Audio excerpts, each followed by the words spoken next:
अस्सलाम वालेकुम, welcome to our channel.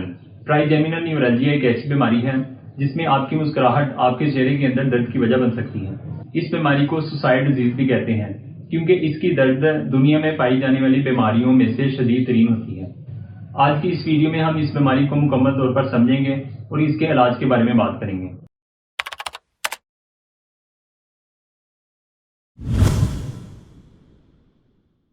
Welcome back. हमारे दिमाग में से 12 नसें निकलती हैं जिन्हें क्रेनियल नर्व्स का नाम दिया जाता है। इसमें जो 5वें नंबर की नर्व है उसे ट्राइजेमिनल नर्व कहते हैं। ये ट्राइजेमिनल नर्व आपके चेहरे को सप्लाई देती है। इसकी 3 ब्रांचेस होती हैं। पहली ब्रांच जो कि ऑप्थेल्मिक है, आपके आंखों के इर्द गिर्द और आपके माथे को सप्लाई दे रही होती है, जबकि जो इसकी दूसरी ब्रांच है मैक्सिलरी ब्रांच, वो आपके चीक्स यानी कि जो आपकी गाल को सप्लाई देती है, जबकि जो इसका तीसरा पार्ट है वो मैंडिबुलर पार्ट होता है, ये आपके जबड़े को सप्लाई दे रहा होता है। जो ट्राइजेमिनल न्यूरैल्जिया के अंदर दर्द आता है वो मैक्सिलरी और मैंडिबुलर ब्रांच के अंदर आएगा। इस बीमारी में दर्द की नौयत ऐसी होती है कि आपके चेहरे के अंदर करंट लगने जैसी कैफियत महसूस होती है। इसमें मरीज को ऐसा महसूस होता है कि जैसे चेहरे पर इलेक्ट्रिसिटी का झटका लगा हो। कुछ सेकंड से मिनटों तक के लिए ये एहसास रहता है, उसके बाद ये खुद ब खुद खत्म हो जाता है। अक्सर लोग इस दर्द के अंदर इस बात से कंफ्यूज होते हैं कि ये शायद उनके दांतों का दर्द है, लेकिन दांतों का दर्द हल्का हल्का मुसलसल होता रहता है, लेकिन ये वाला दर्द किसी स्टिमुलस के आने की वजह से कुछ देर के लिए आएगा और बाद में मरीज बिल्कुल ठीक हो जाएगा। न्यूरैल्जिया नर्व की दर्द को कहते हैं। ये नर्व चेहरे को सेंसरी और मोटर सप्लाई दे रही होती है, जिसके अंदर ये चेहरे पर टेम्परेचर, प्रेशर, दर्द और टच की सेंसेशन को महसूस करवाती है और आपके चेहरे के कुछ मसल्स को इरादी तौर पर मूव कराने में काम करती है। ये दर्द किसी भी स्टिमुलस की वजह से ट्रिगर हो सकती है। अगर आप चेहरा धोएं, ब्रश करें, खाना खाएं, ठंडी हवा के झोंका लगने की वजह से, हत्ता कि आपकी मुस्कुराहट भी इस दर्द की वजह बन सकती है। अक्सर इस बीमारी की वजह नामालूम होती है क्योंकि इसको डायग्नोज करने के लिए कोई स्पेशल टेस्ट या स्कैन मौजूद नहीं, बल्कि ये फिजिकल एग्जामिनेशन से ही असेस की जाती है। ट्राइजेमिनल न्यूरैल्जिया के प्राइमरी काज के अंदर नर्व्स पर दबाव की वजह से सिम्टम्स आने लगते हैं। हमारे दिमाग के अंदर ब्रेन स्टेम से जब ये नर्व निकलती है उसके पास ही सुपीरियर सेरिबेलर आर्टरी होती है।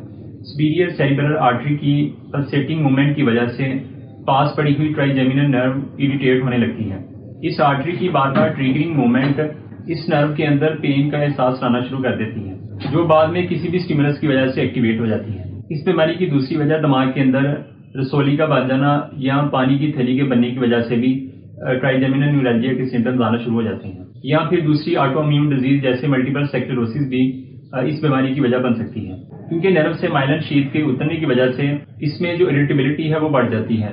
इरिटेबिलिटी बढ़ जाने की वजह से हल्का सा स्टिमुलस भी इस नर्व को ट्रिगर करता है और सिम्टम्स को पैदा करने की वजह बनता है। दांतों या दिमाग की सर्जरी के दौरान इस नर्व के डैमेज होने की वजह से भी ट्राइजेमिनल न्यूरैल्जिया के सिम्टम्स आना शुरू हो जाते हैं। इस बीमारी के इलाज के लिए न्यूरोसर्जन या न्यूरो फिजिशियन आपकी फिजिकल असेसमेंट के बाद आपको कार्बामेज़ेपिन और गैबापेंटीन जैसी दवाइयां तजवीज़ कर सकते हैं, जो कि इस बीमारी के सिम्टम्स को कम करने में मदद देती हैं। अगर दवाइयां इस बीमारी के सिम्टम्स को कम करने में नाकाम रहें तो सर्जिकल प्रोसीजर से इसका इलाज किया जाता है। इस प्रोसीजर के अंदर जो खून की रग इस नर्व को इरिटेट कर रही होती है उसको कट करते हुए रिमूव कर दिया जाता है। और सर्जिकल प्रोसीजर के अंदर दूसरा प्रोसेस राइजोटमी है, जिसमें नर्व का वो पार्ट जो सिम्टम्स के आने की वजह बनता है उसको डैमेज कर दिया जाता है, जिससे दर्द को पैदा करने वाली सेंसेशंस को खत्म किया जाता है। इस प्रोसीजर के लिए रेडियो फ्रीक्वेंसी का इस्तेमाल किया जाता है या ग्लिसरॉल इंजेक्शन का इस्तेमाल होता है। इस प्रोसीजर के अंदर जो नीडल है वो चेहरे में से गुजारकर दिमाग तक पहुंचाई जाती है। इस तरह सिम्टम्स को पैदा करने वाले हिस्से को डैमेज या ब्लॉक कर दिया जाता है।